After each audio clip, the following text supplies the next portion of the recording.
রাসূল যাতে ইসলামকে বিজয়ী করেন বাকি সকল দ্বীনের উপরে, সেই দ্বীন ধর্মের নামেই হোক, মতবাদের নামেই হোক, মতদর্শের নামেই হোক, আর নাম ছাড়াই হোক, দুনিয়ার মধ্যে কুফর, শিরিক আর জাহেলিয়াত হবে মুর্দা, আল্লাহর জমিনে আল্লাহর দ্বীন হবে জিন্দা। এজন্য আল্লাহ পাঠিয়েছেন তার রাসূলকে দুনিয়ার বুকে। এমনকি যখন কোরআন মাজিদের অতি পরিচিত এক সূরা, যেটা আমার ধারণা এই কালিকত সবাই সরাইলেন সকল মুসলমানের কম বেশি মুখস্থ আছে, যেটা বলে আল্লাহর দ্বীনে প্রবেশ করতে শুরু করেছে, ফাসাব্বিহ বিহামদি রাব্বিকা ওয়াস্তাগফির, তখন আপনি আপনার রবের প্রশংসা সহ তাসবিহ পাঠ করতে থাকেন আর তার কাছে ক্ষমা চাইতে থাকেন। ইন্নাহু কানা তাওয়াবা, নিশ্চয়ই তিনি তওবা কবুলকারী। এই সূরা যখন নাজিল হলো, সব সাহাবীরা মনে মনে খুশি হলেন, আলহামদুলিল্লাহ, আল্লাহ তাআলা বিজয়ের কথা বলছেন, সাহায্যের কথা বলছেন। আল্লাহ জানাচ্ছেন মানুষ এখন দলে দলে ইসলামে প্রবেশ করবে, কিন্তু একজন মাত্র সাহাবী নবীর জবান থেকে এই সূরার তেলাওয়াত শুনে কাঁদতে শুরু করে দিল। সবাই হাসছে, একজন কাঁদছে। সবাই হাসছে বিজয়ের কথা শুনে, আনন্দের কারণে। একজন কাঁদছে মনের কষ্টের কারণে। যিনি কাঁদছেন তার নাম কি? মাশাআল্লাহ, অনেকেই জানেন, আবু বকর সিদ্দিক রাদিয়াল্লাহু তাআলা আনহু। তিনি কাঁদতে শুরু করলেন। অন্যরা অবাক, আরে এখানে কান্নার কি কথা আছে? কেন তাকে কাঁদতে হবে? এখানে তো কবরের আযাবের কথা নাই, জাহান্নামের শাস্তির কথা নাই, তাহলে কাঁদছে কেন? কাদার তো কোনো না কোনো একটা কারণ থাকে। যেমন আমিরুল মুমিনিন খলিফাতুল মুসলিমিন ওসমান যুন নুরাইন, তিনি যখন কোনো কবরের পাশ দিয়ে হেঁটে যেতেন, এত কাদা, কাঁদতেন, দাড়ি পর্যন্ত ভিজে যেত, কখনো চোখের পানি জামায় গড়িয়ে জামাও শক্ত হয়ে যেত। সঙ্গীরা তো অবাক, আমিরুল মুমিনিন, যখন কবর নিয়ে আলোচনা হয় তখন এত কেন কাঁদেন? কবরের পাশ দিয়ে গেলেও এত কেন অশ্রুপাত করেন? জাহান্নামের কথা শুনলেও তো এত কাঁদতে দেখি না আপনাকে, কি আছে এই কবরে? এত বেশি পেরেশান হন কিসের জন্য? তিনি সরল জবাব দিলেন, শোনো, আখিরাতের ঘাটিগুলোর মধ্যে সর্বপ্রথম ঘাটি হলো এই কবর। এই কবরের মধ্যে যে পাশ করবে সবগুলো প্রশ্নের সঠিক জবাব দিতে পারবে, পরের সবগুলো ঘাটি তার জন্য সহজ হবে। আর এই কবরেই যে ধরা খেয়ে যাবে, পরের সব ঘাটি তার জন্য কঠিন থেকে কঠিন হয়ে যাবে। তো মানুষ যখন কাঁদে, সে কান্নার পেছনে কোনো না কোনো রহস্য এবং কারণ তো থাকে। তো সবাই অবাক, আবু বকর সিদ্দিক রাদিয়াল্লাহু আনহু কাঁদছে কেন? পরবর্তীতে জিজ্ঞেস করলো, আপনি কেন কেঁদেছিলেন? এই সূরা নাসরের আয়াতগুলো শুনে তিনি জবাব দিলেন, তোমরা এই সূরার মধ্যে দেখতে পাচ্ছ বিজয়ের কথা, আমি এই সূরার মাঝে দেখতে পাচ্ছি রাসূলের বিদায়ের কথা। সবাই অবাক, বিজয়ের মধ্যে আবার বিদায় দেখলেন কিভাবে? তিনি বললেন, আরে আল্লাহ তো তার নবীকে পাঠিয়েছিলেনই ইসলামকে বিজয় করবেন বলে। আল্লাহ তো জানিয়ে দিলেন এই সূরার প্রথম আয়াতে বিজয় চলে এসেছে, দ্বিতীয় আয়াতে ফলাফল বলে দিলেন। এখন আর ইসলামকে কেউ ঠেকিয়ে রাখতে পারবে না। অতীতে যারা মেরেছে, গায়ে হাত তুলেছে, এখন তারাও এসে কালেমা পড়তে শুরু করে দিবে। ইতিহাস সাক্ষী যে তয়েববাসী নবীকে এত বেশি কষ্ট দিয়েছে, পাথর মারতে মারতে মারতে আল্লাহ রাসূলের গোটা শরীরকে রক্তাক্ত করে ছেড়েছে, পায়ের জুতো পর্যন্ত পায়ের সাথে লেগে গেছে। ওই তয়েববাসীও কিনা মক্কা বিজয়ের পরে রাসূলের সামনে এসে ঈমান কবুল করে বাড়ি ফিরে গেছে। তো বিজয়ের মধ্যে পাওয়ার আছে। মুখের দাওয়াতে সেই ফায়দা হয় না যেটা বিজয়ের দ্বারা হয়। আস-সাইফু ইউঈনু আলা ফাহমিল হক, আমাদের ইমামরা বলতেন বিজয় বা তরবারি হক বুঝতে সাহায্য করে। এমনকি সূরা হাদীদ 27 নম্বর পারার একটা সূরা, সর্বশেষ সূরা, আল্লাহ এটা জানান, ওয়া আনজালনাল হাদীদ, আর আমি নাজিল করেছি লোহা, ফিহি বাসুন শাদীদ।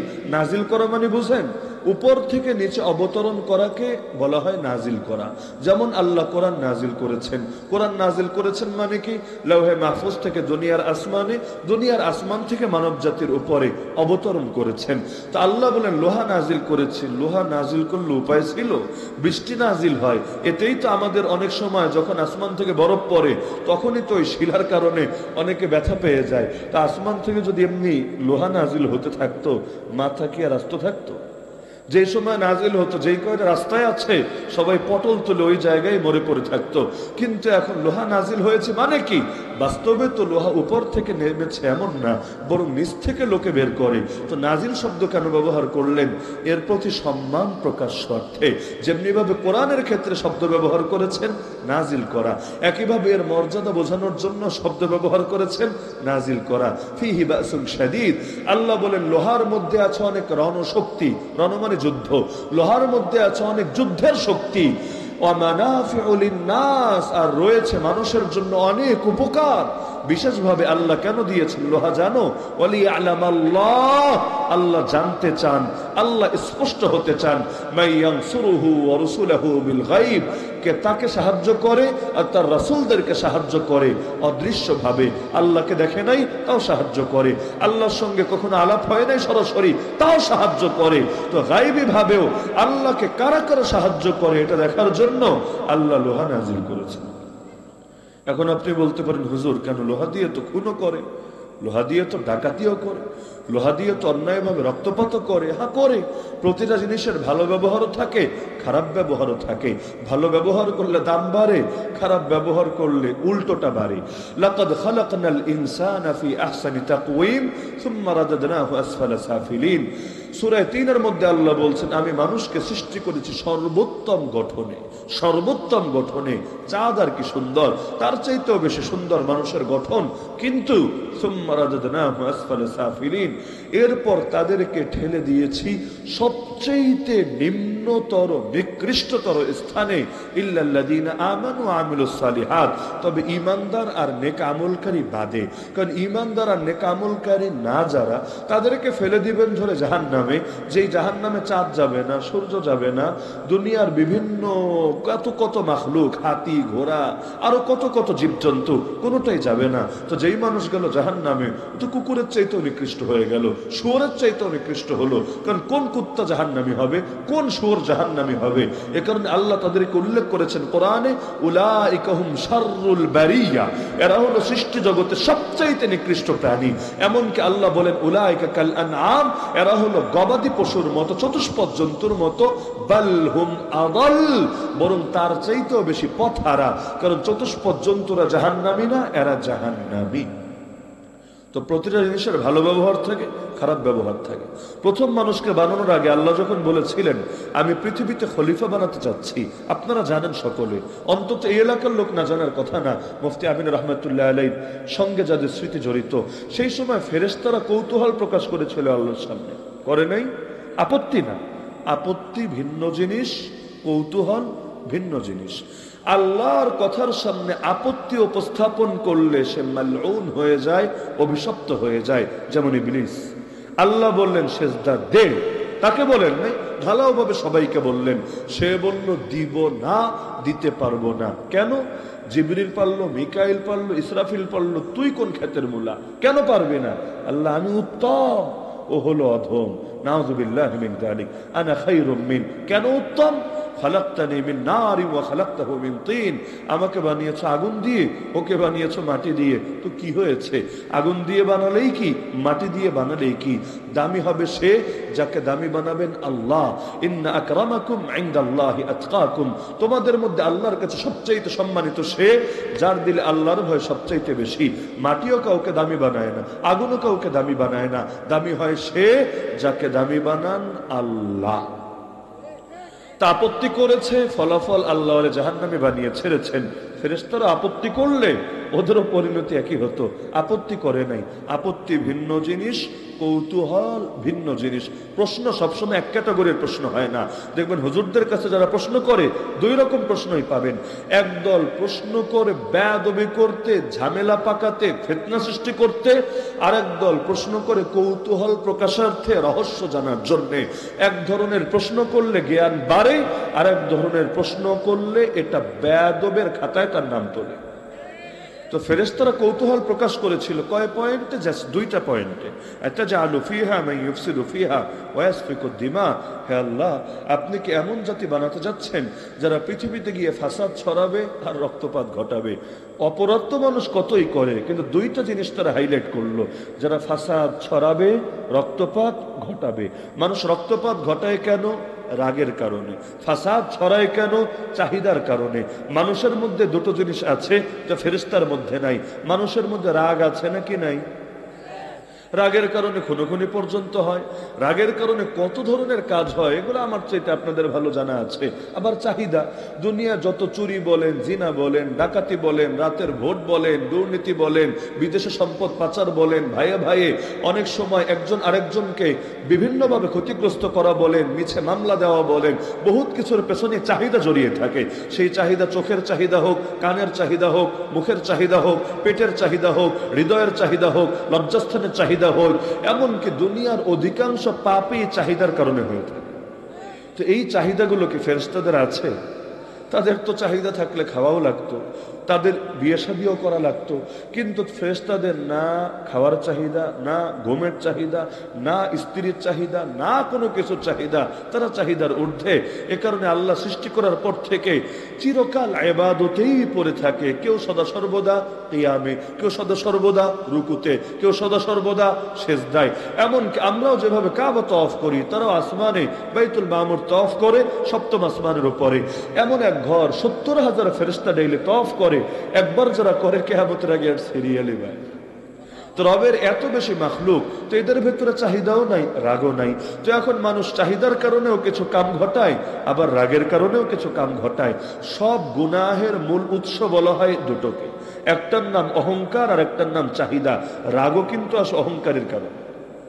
কিসের কারণে? কিসের কারণে? নিজেকে যখন উত্তম মনে করে, অন্যকে অধম মনে করে, তখনই রাগ দেখাতে পারে আরেকজনের উপরে। আর যদি মনে করে হায় রে আমি কার উপরে রাগ দেখাবো, সে তো জান্নাতি, আমি তো জাহান্নামী, আশঙ্কা তো আছে, তখন রাগ আবার আসবে কিভাবে? তো মানুষ অহংকারের কারণে বহু পাপ করে, গীবত করে অহংকারের কারণে। কারণ প্রতিটা গীবতকারী অহংকারী, সন্দেহ ছাড়া।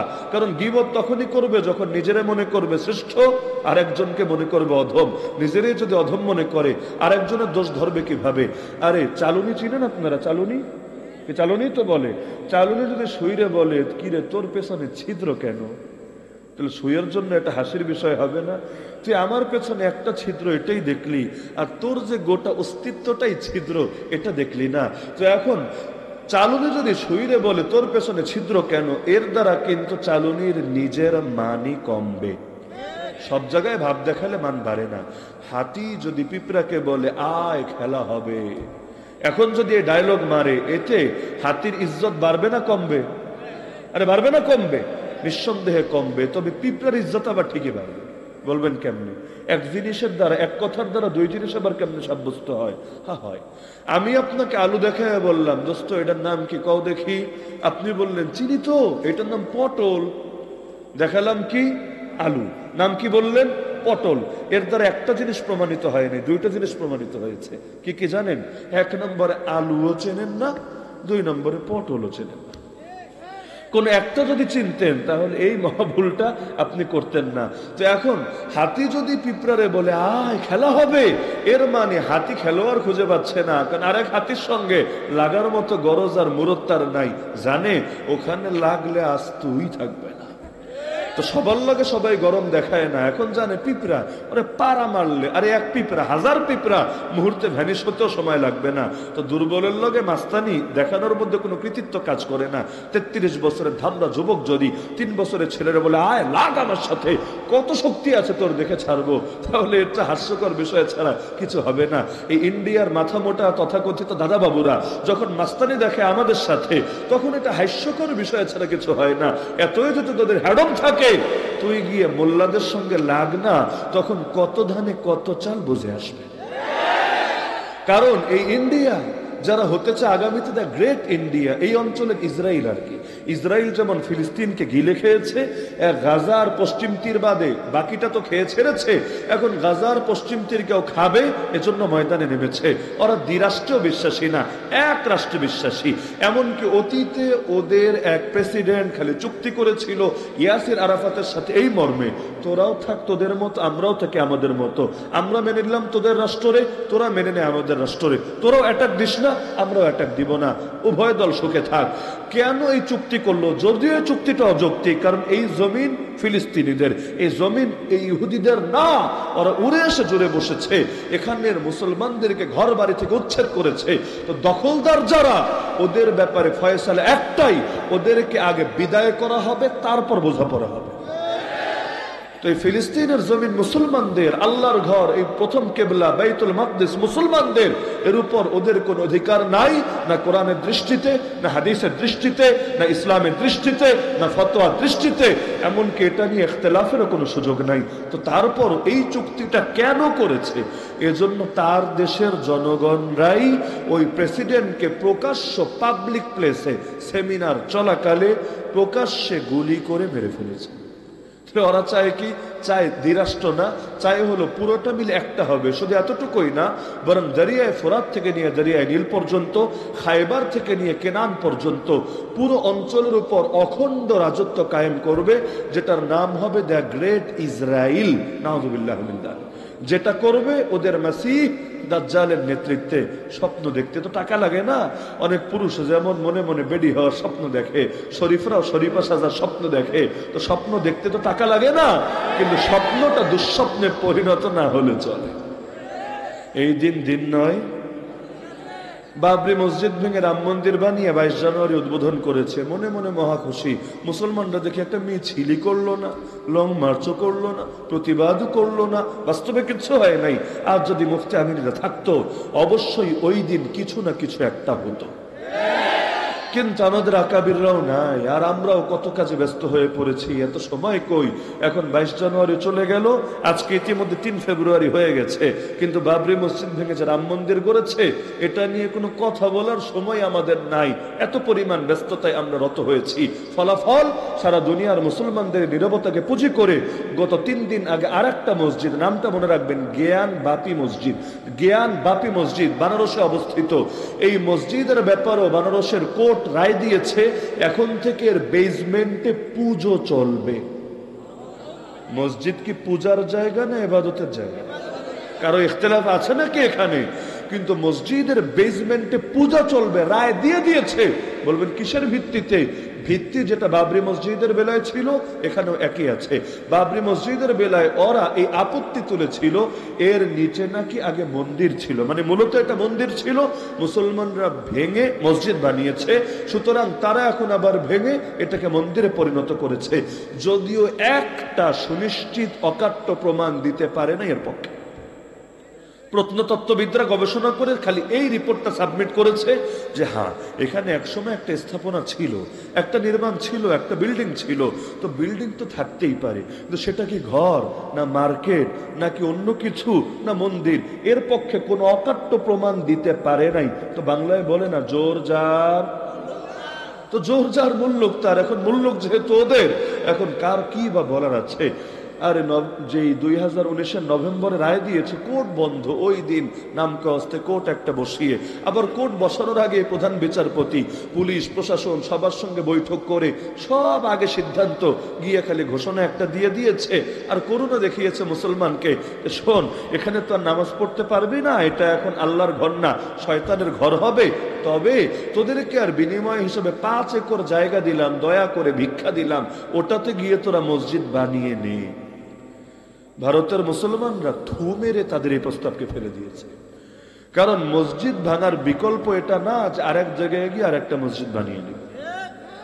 আপনার মাকে কেউ মেরে যদি আরেক মহিলার ঘরে ঢুকিয়ে দেয়, নে এবার আরে মা বানায়নি, আরে মা ডাকলেই হলো, মহিলা তো মহিলাই, মানবেন? আরে মানবেন?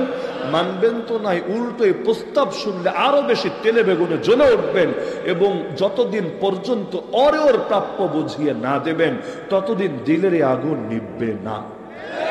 আল্লাহর কসম, যতদিন পর্যন্ত ওই তথাকথিত রাম মন্দিরের সর্বশেষ ইটটাও খুলে না নেওয়া হবে, মুসলমানদের হৃদয়ে রক্তক্ষরণ কোনো কিছুর দ্বারাই বন্ধ হবে না, হতে পারে না।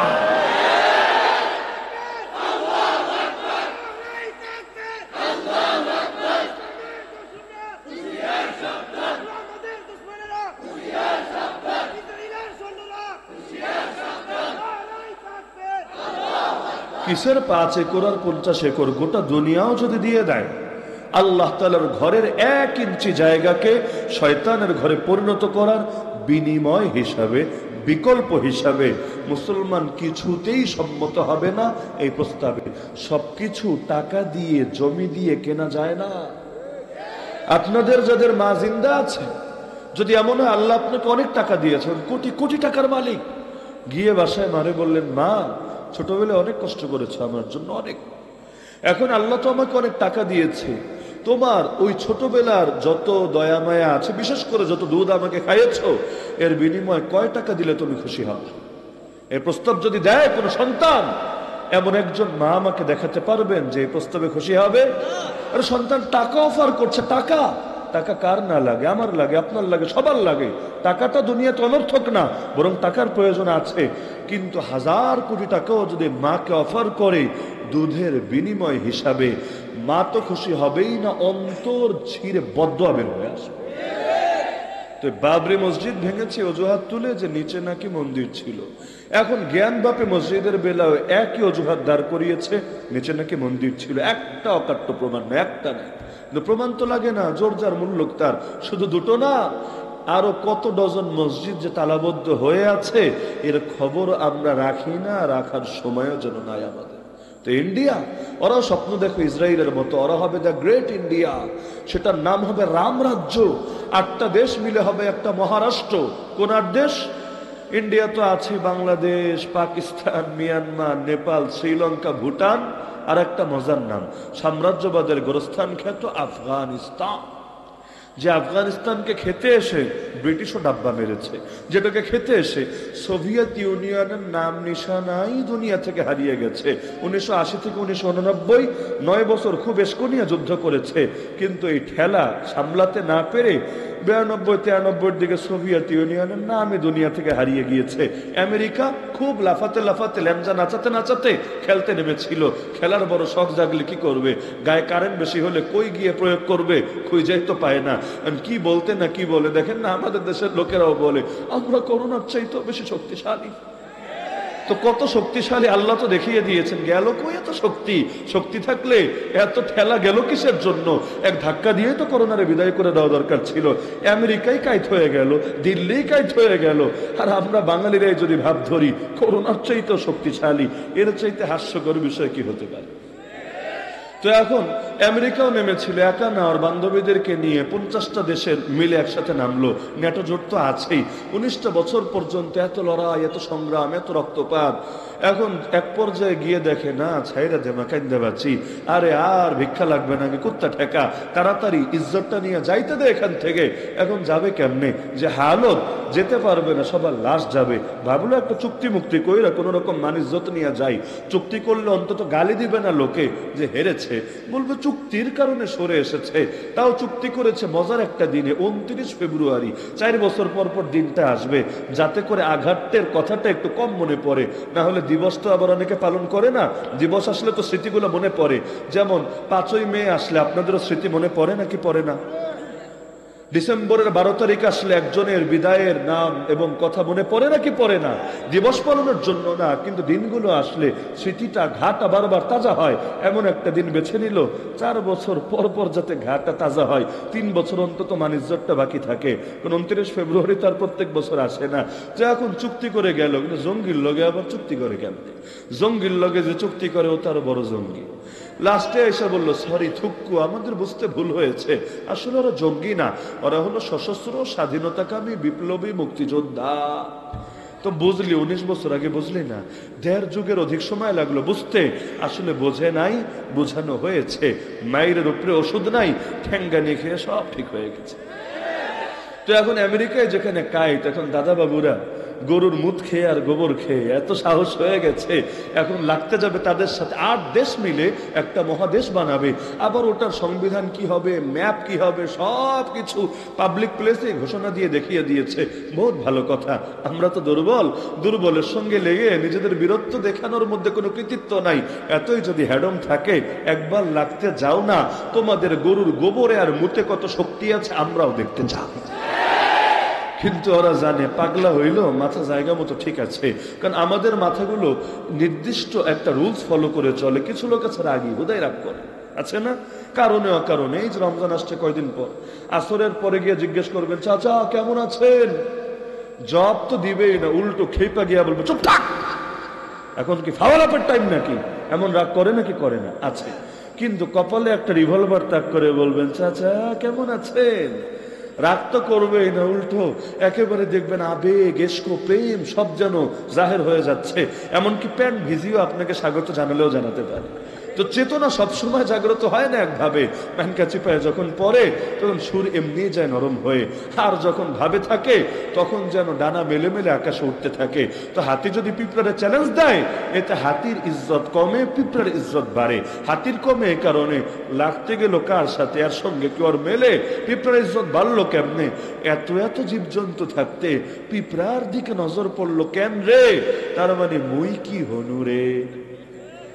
না আলেম ওলামারা যে সবাই মিলে দমিয়ে দিতে চায়, সেকুলাররা, নাস্তিকরা, কাদিয়ানেরা, হিজবুত তাওহীদরা, এখন তো আমাদের তাবলীগের কিছু অবসাথীরাও সবাই মিলে খালি গালি আর গালি আর গালি, হামলা মামলা ষড়যন্ত্র শেষ নাই। এর দ্বারা কি বুঝে আসে জানেন? এর দ্বারাও কিন্তু এটাই বুঝে আসে, 1 নম্বরে ওদের কলিজাটা বড় দুর্বল, 2 নম্বরে আলেম ওলামাদের পাওয়ার অনেক বেশি। কারণ আলেম ওলামার এত ডরানোর কি আছে, এদের তো বাহিনীও নাই, এদের তো অস্ত্রও নাই, এদের তো নিরাপত্তা রক্ষীও নাই, রাস্তাঘাটে রাতের বেলা চলে বেড়ায় কিভাবে, ভিআইপি কোনো প্রোটোকলও নাই, রাস্তায় যদি মনে পড়ে থাকে দেখার মতো কেউ নাই, কি অসহায়। বাংলাদেশের সবচেয়ে বড় বড় আলেমরা, তার কাছেও কিন্তু আর্মস নাই, বডিগার্ড নাই, এটাই বাস্তবতা। এমনকি খাদেম যেগুলো, এগুলো তো বাতাসের লগে উড়ে যাবে, এরকম অবস্থা। অনেকের খাদেমও বুড়া, নিজে তো বুড়া বুড়া, দেখবেন খাদেমও বুড়া, ড্রাইভারও বুড়া, সব একসাথে চলতে শুরু করেছে। কে কারে নিরাপত্তা দিবে আর প্রোটোকল দিবে? ভরসা করে একমাত্র কার উপরে? আল্লাহর উপরে। কিন্তু এরপরও দেখেন এক একটা হুঙ্কারে ভয়ে থরথর করে কাঁপে। বাংলাদেশে এমন দিনও গিয়েছে, মন্ত্রী পরিষদে পর্যন্ত কোন আইন নিয়ে আলোচনা করতে গিয়ে একজন আরেকজনকে জিজ্ঞেস করেছে, এই আইন বাস্তবায়ন করলে মুফতি আমিনী চুপ থাকবে তো, নাকি মুফতি আমিনে যদি একবার ময়দানে নামে ভণ্ডামি তো সব ছুটিয়ে দিবে।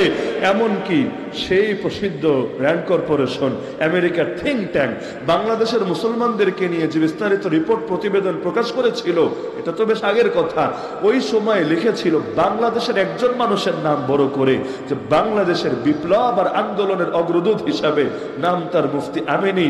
এটাকে নিয়ে আরে বাঙালি কি আমেরিকা পর্যন্ত চিন্তিত ছিল। দেখেন না, বাঘা সিংহদেরকে বছরের পর বছর বন্দি করে রেখে ভাবে এই ফাঁকে বান্দর তত্ত্ব ঢুকাই, শরীফা ঢুকাই, এই ফাঁকে নবী সুলাইমানের কার্টুন ঢুকাই, এই ফাঁকে আরো যত আকাম কুকাম আছে সব ঢুকাই। মনে হয় বাকিরা বসে বসে ললিপপ খাবে, কিন্তু তারা জানে না এক সিংহ লোকান্তরে, লক্ষ সিংহ ঘরে ঘরে। মুসলমানের রক্তের মাঝেই তো সিংহের চেতনা উজ্জীবিত থাকে। কারণ প্রতিটা মুসলমান এই পরিচয়ে গর্বিত, তারা মহামান্য বান্দর মহোদয়ের নাতিপুতি না, বরং তারা নবীর সন্তান। আদম আলাইহিস সালাম নবী, নূহ আলাইহিস সালাম নবী, ইব্রাহিম আলাইহিস সালাম নবী। আদম আলাইহিস সালাম আমাদের আদি পিতা, নূহ আলাইহিস সালামও আমাদের পিতা। কিভাবে? কারণ তারপরে তার সারা দুনিয়াতে যত মানুষ এসেছে তার 3 পুত্রের থেকেই এসেছে, হাম, সাম, ইয়াফিস। বাকি কারো থেকে বংশ আর সামনে বাড়ে নাই, আল্লাহর ফয়সালা এটাই ছিল। তো হাম, সাম আর ইয়াফিসের সন্তানে যেহেতু বর্তমান দুনিয়ার সকলে, এই বিবেচনায় নবী নূহ আমাদের পিতা, আর নবী ইব্রাহিম আলাইহিস সালাম তো আমাদের জাতির পিতা। আবার খেপা যায় না, হুজুর কোন জাতি কইলেন? বাঙালি জাতি নেই না, মুসলিম জাতির পিতা। সে বাঙালি হোক অবাঙ্গালি হোক, যেই দেশের হোক, যারাই নিজেদেরকে পরিচয় দেবে মুসলমান, কোরআন বলছে মিল্লাতা আবিকুম ইব্রাহিম, তোমরা তোমাদের বাবা ইব্রাহিমের আদর্শের অনুসরণ করো। তো ইব্রাহিম আলাইহিস সালামও আমাদের পিতা, আদম আলাইহিস সালাম আমাদের পিতা, নূহ আলাইহিস সালাম আমাদের পিতা। তো যাদের রক্তে নবীদের রক্ত প্রবাহিত, আরে তারা কিভাবে বাতিলের সামনে মাথা নত করতে পারে? নবীরা যেভাবে কখনো তাগুতের সঙ্গে আপোষ করে নাই, আরে নবীর সুসন্তান যারা, তারা জান দিতে পারে কিন্তু কোনো কিছুর বিনিময়ে তাগুতের সামনে মাথা নত করতে পারে না। একজন দুজন হয়তো মুখ খোলে, এর মানে কথাগুলো শুধু তাদের কথা এমন না। সুতরাং সিংহরা খাঁচায় বন্দী থাকলেও আন্দোলন যে বন্ধ থাকে বিষয়টা কিন্তু এমন না। আন্দোলন রক্তের সাথে যদি মিশে থাকে, ব্যক্তি এখানে মুখ্য বিষয় থাকে না। 2012 ডিসেম্বরের 12 তারিখ যখন মুফতি আমিনী চলে গেলেন, আর 13 শুরু থেকে নাস্তিকরা মাথাচাড়া দিয়ে জাগলো, শাহবাগ থেকে গোটা দেশটারে তারা কাঁপিয়ে তুললো। এমনকি তখন তো আর আমরা আলেম ওলামারা মিডিয়া ওইভাবে অ্যাক্টিভ হই নাই, না হলে ইসলামপন্থীরা মিডিয়া গিয়েছে কয়দিন। একটা সময় ছিল ওয়েবসাইটের নাম, ব্লগের নাম শুনলে পর্যন্ত হুজুররা নাক ছিটকাত। এমনকি ব্লগার যে সময় দেশে আন্দোলন হয় এই তথাকথিত ব্লগারদের বিরুদ্ধে, ওই সময় অনেক হুজুর জানেই না ব্লগার মানে ডাকে। অনেকে ভাবতো ব্লগার মানে নাস্তিক, মানে নাস্তিক শব্দের যে অর্থ ব্লগার মানে সে অর্থ। এখন এমনও হয়েছে যে সাংবাদিক এসে জিজ্ঞেস করেছে ব্লগ কি, ব্লগার কি, এটা পর্যন্ত ক্লিয়ার জানে না। কেন? কারণ আমাদের তো এটা মূল প্রতিপাদ্য বিষয় ছিল না, এতদিকে মনোযোগ দিবে কিভাবে? কিন্তু পরিস্থিতি এসেই তাদেরকে কঠিন হতে বাধ্য করেছে। তো একটা সময় ছিল আমাদের ওয়েবসাইটও ছিল না, পরবর্তীতে যখন ওয়েবসাইটের সাথে একটু পরিচয় হয়েছে, এরপর এসেও দেখা গিয়েছে সোশ্যাল মিডিয়া বলেন অথবা এই পাবলিক প্ল্যাটফর্মগুলোতে আলেমোলামার আনাগোনা ছিল না। কিভাবে ভণ্ডরা পৌঁছে গেল ঘরে ঘরে। এই দেশের অধিকাংশ মানুষ ফিতনায় পা দিল। বাংলাদেশে লক্ষ কোটি মানুষ এমন আছে যারা অনলাইনে দিন শিখতে গিয়ে পথ হারিয়ে ফেলেছে। কেন জানেন? কেউ যদি তাদেরকে ব্লেম দেয়, আমি বলবো আপনার মস্তিষ্ক সমস্যা আছে। এই মানুষগুলো খাঁটি দিলেই দিন শিখতে নেমেছিল। তো সবার পক্ষে সম্ভব না মসজিদে গিয়ে, মাদ্রাসায় গিয়ে সেই ট্রেডিশনাল সিস্টেমে আলেমুলার সামনে হাঁটু গেড়ে বসে দিন শিখবে, চাইলেও সম্ভব না। একে তো অনেকের কাছে ওই পরিমাণ হাতে সময়ও থাকে না ব্যস্ততার কারণে, কারো সময় থাকলেও এটার সাথে অভ্যস্ত না হওয়ার কারণে একটু জটিল মনে করে। হুজুরের কাছে গেলে আদৌ আমাকে পাত্তা দিবে কিনা, সময় দিবে কিনা, আবার কি না কি ভাবে যে আমি এইটাও জানি না, এমনি এত বড় হয়ে গেলাম বাতাসে বাতাসে, এতটুকু বেসিক নলেজও আমার নাই। তো এরকম বিভিন্ন জিনিস ভেতরে কাজ করে, এটা স্বাভাবিক। যে অঙ্গনে না তার কাছে সেটা সহজ লাগে না। আমার কাছে ডাক্তারের কাছে যাইতে বড় বিরক্তি লাগে। আমি চেষ্টা করি একেবারে ঠেকায় না পড়লে জীবনে যাতে ডাক্তারের কাছেও না যাওয়া লাগে, কারণ কারো পেছনে ঘুরতে আমার কাছে বড় অধৈর্য লাগে, বড় অধৈর্য। এমনকি ফ্যামিলির কারণেও যদি কখনো সে মেডিকেলে যাওয়া লেগেছে, প্রতিটা মুহূর্তে আমার খালি বিরক্তি কাজ করে যে আল্লাহ কখন বের করবে এখান থেকে, খুব ঝামেলা লাগে। কেন? ডাক্তারকে আমি অমর্যাদা করি, অশ্রদ্ধা করি না, এজন্য না। কিন্তু আমি তো এক অঙ্গনের লোক, সে আরেক অঙ্গনের লোক। আমাকে যদি বলেন বাংলাদেশের অমুক আলেমের সঙ্গে সাক্ষাৎ করতে হবে, আল্লাহর কসম আমার কষ্ট লাগবে না। যদি বলেন বাইরের দেশে গিয়ে অমুকের সাথে কথা বলে আসেন, তাও কষ্ট লাগবে না। তো যদি বলেন অমুক দুনিয়াদারের কাছে যান, অমুক রাজনীতিবিদ, অমুক অর্থনীতিবিদ, অমুক ডাক্তার, অমুক ইঞ্জিনিয়ার, খুব আনইজি লাগতে থাকে। কেন? কারণ এটা যেহেতু আলাদা একটা অঙ্গন, আমার অঙ্গন না। আমার অঙ্গনের যে কারোর সাথে মিশতে ভালো লাগে, কিন্তু অন্য অঙ্গনের কারো কাছে নিজে মুখাপেক্ষী হয়ে যেতে খারাপ লাগে। দাওয়াতের প্রয়োজন হলে ভিন্ন, কিন্তু মুখাপেক্ষী হয়ে যেতে খারাপ লাগে। তো এটা আমার ক্ষেত্রে যেমন হয়, আমি আমার নেচারের কথা বলছি, ধর্মীয় কোনো ফতোয়া না, আমার নেচারটা এমন। তো এখন যারা অন্য অঙ্গনে, তাদেরও এমন হতে পারে নাকি পারে না? পারে। তো এখন মানুষ ধর্ম শেখার জন্য কেউ ইউটিউবে সার্চ করেছে, কেউ গুগলে সার্চ করেছে, কেউ ফেসবুকে বিভিন্ন লেখা অথবা ভিডিওগুলো ফলো করেছে। স্বাভাবিক ব্যাপার, করতেই পারে। আর আপনি চাইলেও সবাইকে এক পথে আনতে পারবেন না, এটা সম্ভব না। আল্লাহ তাআলা মানুষকে বানিয়েছেন, এক একজনকে এক এক রকম জ্ঞান, এক এক রকম মস্তিষ্ক দিয়েছেন। সুতরাং সবাই কখনো এক ধারায় আসবে না, এটা হবে না, এটা সম্ভব না। তো এখন মানুষ ধর্ম শেখার জন্য এগুলো সার্চ করেছে, কিন্তু আমি গাফলতি দেখিয়েছি, আপনি দেখিয়েছেন, আমরা দেখিয়েছি, যার কারণে এক একটা প্ল্যাটফর্মে চলে গেছে বাতিলের দখলে। এখন থেকে 5-6 বছর আগের কথা বাদ দিয়ে আরেকটু আগে ফিরে যান, 10 বছর আগে যদি ফিরে যান, কয়টা কন্টেন্ট ছিল, হক কন্টেন্ট অনলাইনে আমাদের পক্ষ থেকে ছিল না, বাস্তবে ছিল না, আমরা নিজেরা সাক্ষী, ছিল না। তো যার কারণে মানুষ ধর্ম শিখতে গিয়ে অনেকে পথ হারিয়ে ফেলেছে শুধুমাত্র আমাদের গাফলতির কারণে। এখনো তো কতজনে নাক ছিটকায়, কি বাস্তব না বাস্তব? এখন ছিটকায়, হুজুর হয়ে ফেসবুক চালায়, হুজুর হয়ে ইউটিউবে ভিডিও আপলোড দেয়, তো হুজুররা কি করবে? বসে বসে খালি ললিপপ খাবে? তো এই অঙ্গনগুলো ছেড়ে দিলাম, ভালো কথা। তো এগুলো কি খালি কাদিয়ানিরা চালাবে? এগুলো কি শুধু আহলে আহলে কোরআনরা চালাবে? হিজবুত তাওহীদরা চালাবে? আরো যত দল ওরা চালাবে, আর বাকিরা বসে বসে আঙ্গুল চষবে? তো এই প্ল্যাটফর্মগুলোতে কোটি কোটি মানুষ জড়িত। বাস্তব নাকি অবাস্তব? সোশ্যাল মিডিয়া জড়িত না কে? এখানে 10 জন মানুষ দেখান আমাকে যা সোশ্যাল মিডিয়ায় কোনো অ্যাক্টিভিটি নাই। হ্যাঁ, যারা স্মার্ট যুগের আগের লোক, মানে স্মার্টফোনও নাই, আধুনিক ডিভাইসও নাই, তাদের কথা আলাদা। কিন্তু স্মার্টফোন আছে, ল্যাপটপ আছে, কম্পিউটার আছে, দুনিয়া বোঝে, তো সোশ্যাল মিডিয়া জড়িত নাই এমন 10টা লোক দেখানো সম্ভব? এখানে সম্ভব না। তো মানুষ তো আছে এখানে, তো নাক ছিটকাবেন খালি, কিন্তু দিন শেষে কাজটা কি হবে টের পাচ্ছেন? আপনার অজান্তেই মানুষগুলো যে গোমরা হবে এর কোনো দায় আসবে না আপনার কাঁধে। তো তিক্ত বাস্তবতা এটা।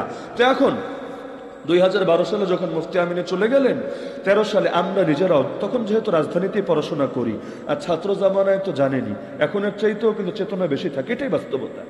আমি ছাত্র ছিলাম আরো ধরেন 10 বছর আগে, কিন্তু স্বীকার করব ছাত্র জামানায় রক্তে যে আগুন জ্বলে, যত দিন যেতে থাকে অনেকের ক্ষেত্রেই আগুন একটু একটু কমতে থাকে। মুফতি আমিনে তেমনি বলতেন না যে এমন হতে পারে যে কোন হুজুর বিক্রি হয়েছে, কিন্তু এমনটা হবে না, ছাত্র জনতা বিক্রি হয়েছে। ছাত্ররা বিক্রি হয় না, এদেরকে পয়সা দিয়ে কেনা যায় না, এমনকি এরা নিজের জান কোরবান করতেও দেরি করে না। আমেরিকার কোমর ভেঙেছে কার ঠ্যাঙ্গানি খেয়ে, তাদেরকে ছাত্রই বলে। তালেবান শব্দ শোনেন নাই? এটা কোনো দলের নাম না রে ভাই, দল না। তালেবান শব্দের বাংলা অনুবাদ হলো ছাত্র। ইংলিশে বললে স্টুডেন্টস, আরবিতে বললে তালাবাতুল ইলম, একই শব্দ, খালি ট্রান্সলেট করেন পশতু ভাষায় হবে তালেবান। কোনো দলের নাম না, ও ডাকতে ডাকতে দল হয়ে গেছে। মানে এরা ছাত্র। কিসের ছাত্র? কওমি মাদ্রাসার ছাত্র। কোন ধারার কওমি মাদ্রাসা? এই দেওবন্দি ধারার কওমি মাদ্রাসা। তো বলবেন ছাত্ররা পড়ালেখা না করে যুদ্ধে নামলো কিসের জন্য? আরে যখন দেখেছে মা বোনের ইজ্জত হেফাজতে নাই, যখন দেখেছে আরে দেশের উপরে আগ্রাসন চালিয়েছে কাফেররা, এখন ধর্মই সুরক্ষিত না, স্বাধীনতাই সুরক্ষিত না, তখন কিতাবগুলো বন্ধ করেছে। আরে আগে জাতি বাঁচুক, দেশ বাঁচুক, ধর্ম বাঁচুক, পড়ালেখা করা যাবে এরপরে। ওই যে কিতাব বন্ধ করে মাঠে নেমেছে, দখলদারদেরকে পিটিয়ে দেশ ছাড়া করে আবার পড়তে বসেছে। তো এখন আমরাও তখন চিন্তায় ছিলাম যে হায় কি হবে এখন, কিন্তু আন্দোলন তো করা লাগবে, না হলে গুটি কয়েক নাস্তিকের হাতে গোটা দেশ জিম্মি হবে। নাস্তিক কত কত হবে নাস্তিক? কখনো আমাদের এক মাহফিলে যত শ্রোতা থাকে গোটা দেশ মিলিয়ে এত নাস্তিক খুঁজে পাবেন না। ময়মনসিংহ কখনো গেলে বালিয়া মাদ্রাসা, এটা নিয়ে পত্রপত্রিকা টিভিতেও রিপোর্ট হয়, বালিয়ার বড় সভা। বাংলাদেশে বড় সভা বলতে যদি কিছু বোঝায়, যেই কয়টা বোঝাবো অন্যতম হলো বালিয়া। কয় লাখ লোক যে থাকে এটা গোনার সাধ্য কারণ নাই, আল্লাহ ভালো জানে। দূর থেকে এটা বুঝতে পারবেন না, কোনোদিন এলাকায় গেলে এক নজর নিজেরাই দেখে আসেন। তো এটা আবার কোনো ইস্তেমাও না যে চরমনের ময়দানে যেমন ইস্তেমা হয়, সারসিনে ইস্তেমা হয়, ইস্তেমা না, মাহফিল, একদিনের রজ মাহফিল, কিন্তু কত লক্ষ লোকের সমবেত হয় আল্লাহ ভালো জানে। তো যেই পরিমাণ শ্রোতা খালি এক বালিয়ার মাহফিলে থাকে, আমি কনফিডেন্সের সাথে বলতে পারবো এত আদর্শিক নাস্তিক গোটা দেশ খুঁজে পাওয়া যাবে। কিন্তু এই কয়েকজনের হাতেই গোটা দেশ জিম্মি হবে। 14 কোটির বেশি মুসলমান তাদের হাতে পেরেশান হবে। কিছু না কিছু তো করতে হবে, ডু অর ডাই, হয়তো করতে হবে না হলে মরতে হবে, কিন্তু কার নেতৃত্বে করবে? আরে তখন তো সকলেই খুঁজে ফিরছিল এমন একজন নেতাকে যার অধীনে ঐক্যবদ্ধ হবে। তো শাইখুল হাদিস নাই, চলে গেছে, খতিব সাহেব নাই, চলে গেছে, মুফতি আমিরি নাই, চলে গেছে। আব হামারা ক্যা হোগা? আল্লাহ তাআলা উম্মতকে কখনোই আল্লাহ তাআলা নিঃস্ব বানান না, অসহায় বানান না। হাদিস বলছে লা ইয়াজালুল্লাহু ইয়াগরিসু ফি হাযা দ্বীনি গারসা ইস্তামিলুহুম ফি তাআতি। আল্লাহ নিজে ইসলামের মধ্যে চারা লাগায়, বীজ লাগায়, যাদেরকে তিনি তার আনুগত্যে নিয়োজিত রাখে। এই দ্বীনের বাতি জ্বালিয়েছেন আল্লাহ, হেফাজত করেন আল্লাহ, আর আল্লাহ যেই বাতি জ্বালান পৃথিবীর কেউ সেটাকে নিভাতে পারে না। আল্লাহ সামনে নিয়ে আসলেন এমন এক মুরব্বীকে, বয়স যার 90-এর বেশি, হুইল চেয়ারে পড়ে আছে, এমনকি অনেকে চেনে না, অনেক সময় কথাবার্তা অসুস্থতার কারণে বলতে পারে না, যার অতীতের রাজনৈতিক ক্যারিয়ার নাই, মানে মাঠে ময়দানের লোক না, আন্দোলন সংগ্রামের লোক না, কিন্তু আল্লাহ বুড়া বয়সে সেই মানুষটাকে দিয়ে এমন এক আন্দোলন করালো যার নজির বাংলার জমিনে খুঁজে পাওয়া যায়। বাংলাদেশের ইতিহাস কেউ লিখবে, কিন্তু মুরব্বীকে মাইনাস করে, তার নেতৃত্বে পরিচালিত আন্দোলনকে মাইনাস করে সম্ভবই না। এই 2013 এসে গোটা ইতিহাসটাকেই যেন উল্টে দিল। এর আগে নাস্তিকদের দৌরাত্ম্য দেখেন, আর এর পরে তাদের হালতটা দেখেন। আমি নিজে একাধিক শাহবাগীর সঙ্গে আলাপ করেছি যারা আমূল পরিবর্তিত হয়ে গেছে, তাদের অন্তরে অন্যতম ধাক্কা লেগেছে ওই ব্যাপক জাগরণের কারণে। গোটা ইতিহাসটাকে পাল্টে দিয়েছে। শাহবাগী শব্দটা এখন গালি। কারণ যদি বলি শাহবাগী, এক হুজুরও তো ছিল, শাহবাগ শরীফে গিয়া একেবারে ওদের সাথে একাত্মতা পোষণ করেছিল যে আমি ইস্তেখারা করে এসেছি, ভালো কথা। তার সঙ্গে পেছনে আবার এক শিল্পী সাবও ছিল, এখনো মাঠে ময়দানে বয়ান করে বেড়ায়, কিন্তু এর জন্য আদৌ ক্ষমা চেয়েছে কিনা আবার জানা নাই। চাইলে তো প্রকাশ্যে এবং বারবার চাওয়া দরকার, কারণ এর চাইতে জীবনের বড় পাপ তারা কিছু করেছে কিনা আল্লাহ ভালো জানে। তো গিয়ে বলেছে একাত্মতা পোষণ করছি তাদের সাথে, আর জীবনের সবচাইতে বড় পুণ্য কামিয়েছি এই শাহবাগে এসে। বাহ, কি কথা! তো ওই সময় কেউ যদি তাদেরকে বলতো শাহবাগী, গর্বে বুকটা ফুলে যেত। কিন্তু এখন যদি বলে কি রে শাহবাগী মোল্লা, দেখবেন লজ্জায় মুখটা ঢেকে ফেলেছে। সময়ের ব্যবধানে বলিও হয়ে গেল গালি, এর নামই শক্তি। এখন মুসলমানদেরকে গালি দেয় না জঙ্গি বলে। তো জঙ্গি শব্দের অর্থ কি? যোদ্ধা। জং মানে কি? যুদ্ধ। জঙ্গি বিমান মানে কি?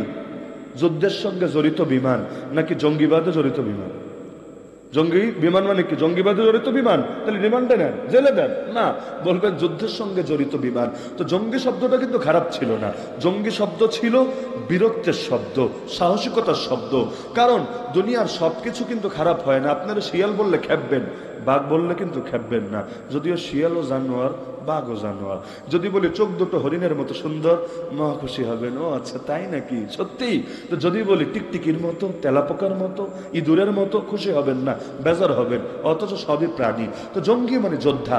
যোদ্ধা বললে বাস্তবে যুদ্ধ না করলেও কেউ কিন্তু খেপে না, আরো খুশি হয়। কিন্তু জঙ্গি শব্দটাকে বলতে বলতে পচিয়ে ফেলেছে নাকি ফেলে নাই? ফেলেছে।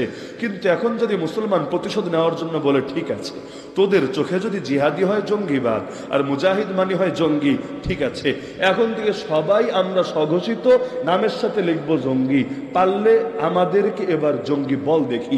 এখন সবাই মিলে 14 কোটি মুসলমান যদি নামের লগে লিখতে শুরু করে জঙ্গি, তখন কি আর জঙ্গি দিয়ে গালি দেওয়া যাবে? সবই তখন জঙ্গি, জঙ্গির বাইরে থাকবে টায়ার।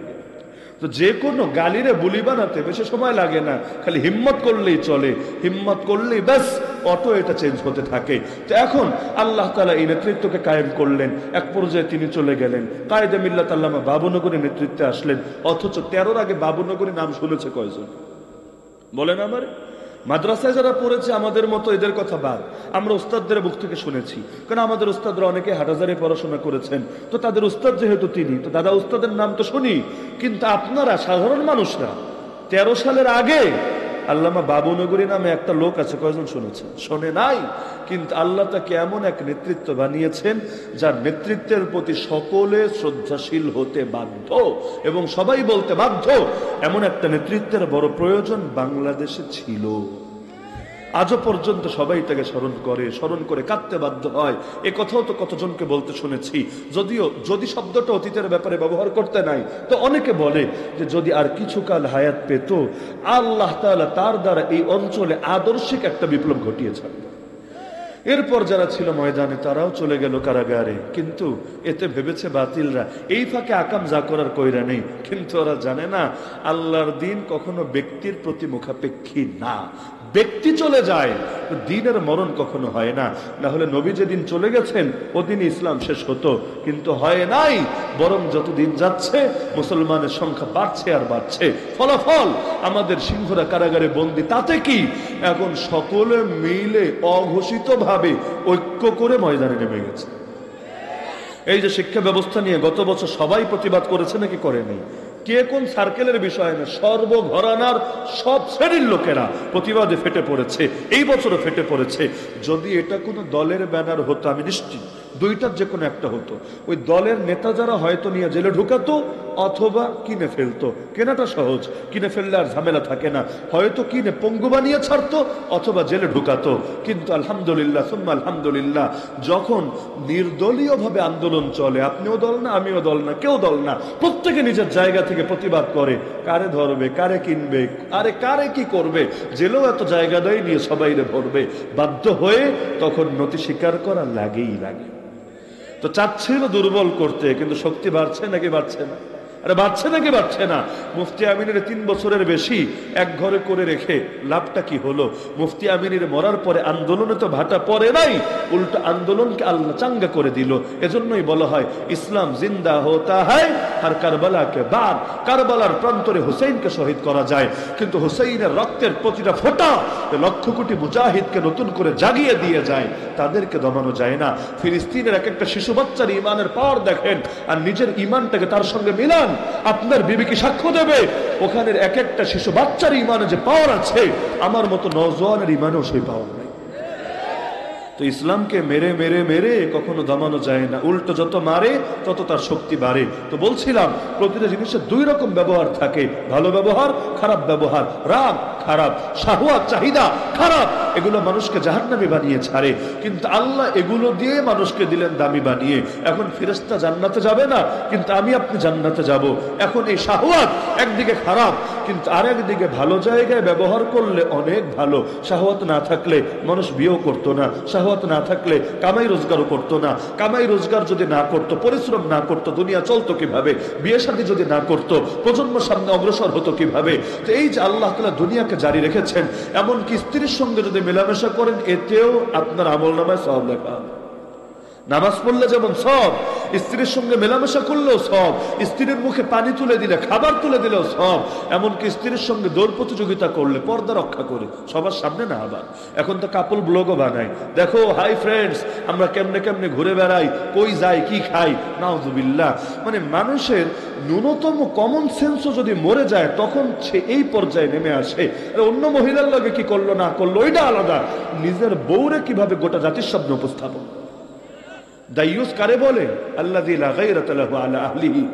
নিজের নারীদের ব্যাপারে, অধীনস্থ নারীদের ব্যাপারে যার আত্মমর্যাদা বোধ থাকে না, এখন ফেসবুকে ছবি আপলোড দেয় ঘুরতে গিয়ে, জামাই বোধ হয় একসাথে, আবার সবার কাছে মতামত জানতে চায়, হ্যালো গাইস কেমন দেখা যাচ্ছে আমাদেরকে, একটু কমেন্টস করে যেও এখানে কমেন্ট সেকশনে, তোমাদের মতামত পেলে, উৎসাহ পেলে আরো করব, আরো ছবি আপলোড দিব। এখন তার বউরে নিয়েও কতজনে কত মন্তব্য করতে থাকে, আরে ভাবিরে সেই দেখা যাচ্ছে, মাশাআল্লাহ কিউটের ডিব্বা, ইত্যাদি ইত্যাদি, এতে আরো উৎসাহ পায়। অথচ দরকার ছিল লজ্জায় ক্ষোভে ও পারলে নিজের মাটির তলে নিয়ে ঢুকায় ছাড়ে। কিন্তু আকলে যদি শয়তান এসে মুইতে দেয়, তখন মনে হয় মানুষের হালতটা এমন হয়, ন্যূনতম আত্মমর্যাদা বোধটা থাকে না। আরে অন্তত নিজের স্ত্রীর ব্যাপারে যা থাকা দরকার ছিল সেটাও থাকে না। নবী বলেন 3 শ্রেণীর লোক জান্নাতের ঘ্রাণও পাবে না, এর মধ্যে একটা হলো দাইয়ুস। এই দাইয়ুস গুলোই বাংলাদেশটাকে শেষ করে ছেড়েছে। নিজেরা মরেছেন, সবাইরা মারতে শুরু করেছে। দেখেন না স্কুল কলেজের মধ্যেও কি কি পড়াশোনা ঢুকাচ্ছে, এগুলো পড়ার পরে আরে মানুষ নিজের ইমান বাঁচাবে কিভাবে? আজকে দেখেছি ভারতের 9-এর ইংলিশ বইয়ে প্রেমের অধ্যায়ও ঢুকিয়ে ছেড়েছে। আমি ওইটা সেভও করে রেখেছি যে একটা অধ্যায়, কারণ ভারতে আসার মানে হইল ওই দিন বেশি দূরে না, যেদিন আমাদের সোনার বাংলাদেশেও এটা এসে হাজির হবে। কারণ আগে তো আসে বিদেশে, এরপর আসে বাংলাদেশে। দ্য বিজনেস স্ট্যান্ডার্ড, বাংলাদেশের একটা পত্রিকা আছে না, ওই দ্য বিজনেস স্ট্যান্ডার্ডে রিপোর্ট করেছে এটা ভারতের 9ম শ্রেণীর পাঠ্য বইয়ে যুক্ত হলো প্রেম ও ডেটিং সম্পর্কিত অধ্যায়। শিরোনাম হলো 9 নম্বর অধ্যায়, dating and relationships, understanding your self and the other person. বা এখন কেমনে ডেটিং করতে হয়, কেমনে রিলেশন করতে হয় 9 বছরের বাচ্চা কাচ্চারে শিখাবে। এমনি তো পোলাপান্ডে সামলানো যায় না, আর 9 বছরে তোরা বালক বালিকা, এটাই তো। 18 বছরের আগে তো মেয়েরা বড় হয় না, আর 21 বছরের আগে ছেলেরা বড় হয় না, এর আগে বালক আর বালিকা। তো বাল্য বিবাহ নিষিদ্ধ করেছে এজন্য, কিন্তু বাল্য বিবাহকে নিষিদ্ধ করে এখন বাল্য প্রেম শেখাচ্ছে। তো বাল্য বিবাহ করলে ক্ষতি হয়, আর বাল্য প্রেম করলে বাহ খালি উন্নতি আর উন্নতি আর উন্নয়ন হতে থাকে। তার মানে এই দাইয়ুস গুলো নিজেরাও মরেছে, গোটা জাতিকে মারার মিশন নিয়ে নেমেছে। গ্রামীণ ফোন স্পন্সর করেছে এই বিজ্ঞাপনটা, অনেকে হয়তো দেখেছেন, মায়ের পরিচয় বড় পরিচয়। মানে বুঝলেন, মায়ের পরিচয় বড় পরিচয়। এখন থেকে ফরমের মধ্যে মায়ের নাম লিখলে চলবে, এটাই গর্বের বিষয়। কারণ মায়ের সাথে কারো তুলনা চলে না। তো হয়তো ওরা ওদের বাপের নামটাও জানে না, এখন বাপের নাম তো লিখতে পারে না, আর এমনি সলিমুদ্দি কলিমুদ্দি লিখলে তো ঝামেলা, পরে কে আবার ঈশ্বর মায়েরও দখল করে নেওয়া যাবে, বড় এক সমস্যার বিষয়। তো এখন এজন্য বাপের নামটাই ধীরে ধীরে বিলুপ্ত করে মায়ের নাম দিয়ে ব্যবসা চালাবে। তোর বাপ না থাকতে পারে, আমাদের সকলের বাপ তো আছে। বাপের নামের চাইতে বড় গর্বের বিষয় কি হতে পারে? যেখানে ইসলামের মাসালা হলো বংশ যায় কার থেকে? মায়ের থেকে না বাপের থেকে? যেমন বাপ হলো চৌধুরী, মা হলো হাওলাদার, তো সন্তান নামের শেষে কি হাওলাদার লিখবে না চৌধুরী লিখবে? চৌধুরী লিখবে। তো বংশ যায় বাপের থেকে, আর সেখানে লিখবে মায়ের নাম। এটাকে আবার স্পন্সর করছে। এই গত কয়েক বছর আগে গ্রামীণ ফোন আর RTV মিলে একটা নাটকের স্পন্সর করেছিল, যেখানে সমকামিতাকে প্রমোট দিয়েছে। ভাবতে পারেন, আজও পর্যন্ত বাংলাদেশে সাংবিধানিকভাবে সমকামিতা নিষিদ্ধ। তো সংবিধান বিরোধী কথা বললে হুজুরদেরকে নিয়ে তো ঠিকই লালগুদামে ভরে রাখে, তো গ্রামীণরা ধরলো না কেন, RTVরা ধরলো না কেন? ওরা প্রকাশ্যে সমকামিতার পক্ষে স্পন্সর করলো কিভাবে?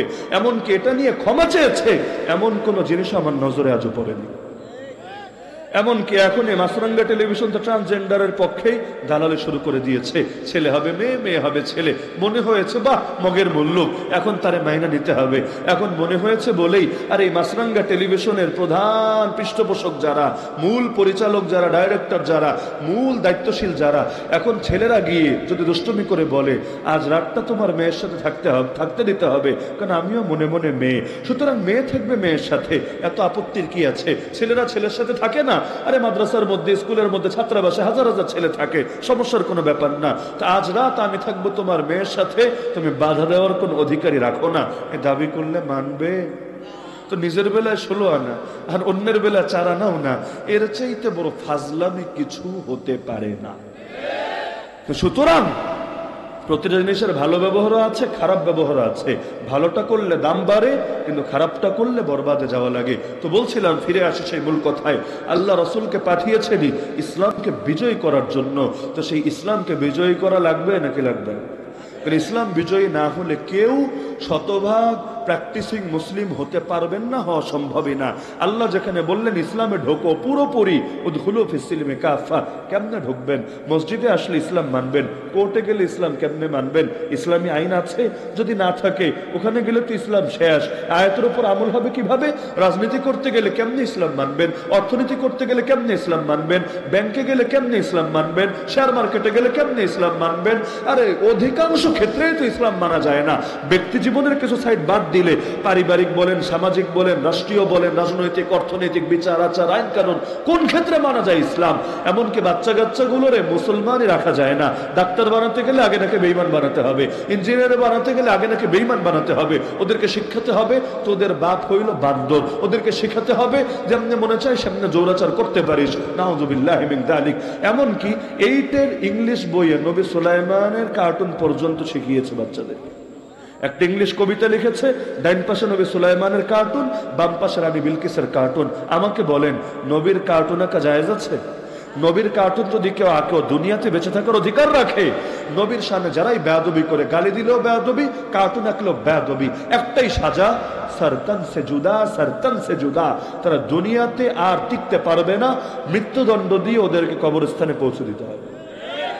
তো যেই বেয়াদবিগুলো আগে ফ্রান্স করলে সবাই ক্ষোভে ফেটে পড়তো, ওই বেয়াদবিগুলো এখন সোনার বাংলায় হচ্ছে। ভাবতে পারেন কোন দিকে যাচ্ছে। সুতরাং যদি ঈমান নিয়ে বাঁচতে চান, ঈমান নিয়ে মরতে চান, তাহলে আগে ইসলামকে জিন্দা করা লাগবে, তখনই আমাদের ঈমানটা শতভাগ নিরাপদ হবে। তো প্রত্যেকে এজন্য সাধ্য অনুসারে চেষ্টা করতে রাজি আছেন তো ইনশাআল্লাহ? কারণ আপনারা নীরব থাকলে দিনকে দিন আপনাদের উপর আরো সওয়ার হবে, কিন্তু একবার যদি হুঙ্কার ছেড়ে জাগেন, ইনশাআল্লাহ পরিস্থিতি পরিবর্তন হবে। কারণ শিয়ালদের রাজত্ব ততদিন থাকে, সিংহরা যতদিন ঘুমিয়ে থাকে। সিংহরা যদি একবার হুঙ্কার দিয়ে জেগে ওঠে, শিয়ালদের তখন লেজ গুটিয়ে পালানো ছাড়া কোনো পথই থাকে না। সুতরাং দিন বিজয়ের কাফেলায় শরিক হয়ে দিনকে আল্লাহর জমিনের প্রতি ইঞ্চি ইঞ্চি মাটিতে জিন্দা করতে রাজি আছেন তো ইনশাআল্লাহ? আগামীর বাংলাদেশ হবে ইসলামের বাংলাদেশ, আগামীর বাংলাদেশ হবে কোরআনের বাংলাদেশ। কেউ যদি বলে হুজুর এটা উগ্রবাদী কথা হচ্ছে, আমি বলবো সেকুলাররা যখন বলে দেশকে বানাবো সেকুলার বাংলাদেশ, নাস্তিকরা যখন বলে দেশকে বানাবো নাস্তিক্যবাদী বাংলাদেশ, হিন্দুরা যখন বলে দেশকে বানাবো হিন্দুত্ববাদী বাংলাদেশ, কাদিয়ানিরা যখন বলে দেশকে বানাবো কাদিয়ানি বাংলাদেশ, ওগুলো যদি উগ্রবাদ না হয় আমাদেরটাও উগ্রবাদ হবে না। ওদের যদি কথা বলার অধিকার থাকে, আমাদের না থেকে পারে না। তো বাতিল যদি বাতিল কথা বলতে ভয় না করে, আমি হকের সৈনিক হয়ে হকের কথা বন্ধ করব কোন দুঃখে? তোমরা বলবা যে আওয়াজে, আমরা বলবো এর চাইতে হাজার গুণ জোর আওয়াজে। আর এই দেশের প্রতিটা ইঞ্চি ইঞ্চির মাটিতে ইসলাম জিন্দা হবেই হবে, প্রয়োজন আমরা মুর্দা হব, কিন্তু ইসলামকে মুর্দা হতে দেব না কিছুতে।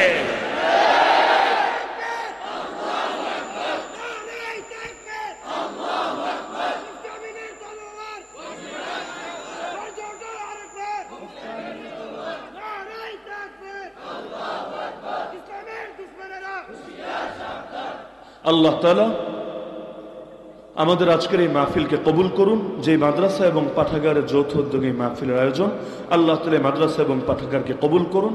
এগুলো যাবতীয় প্রয়োজন গায়বী খাজানা থেকে পূরণ করুন। আগামী দিনে সম্ভবত মাহফিল হবে নাকি?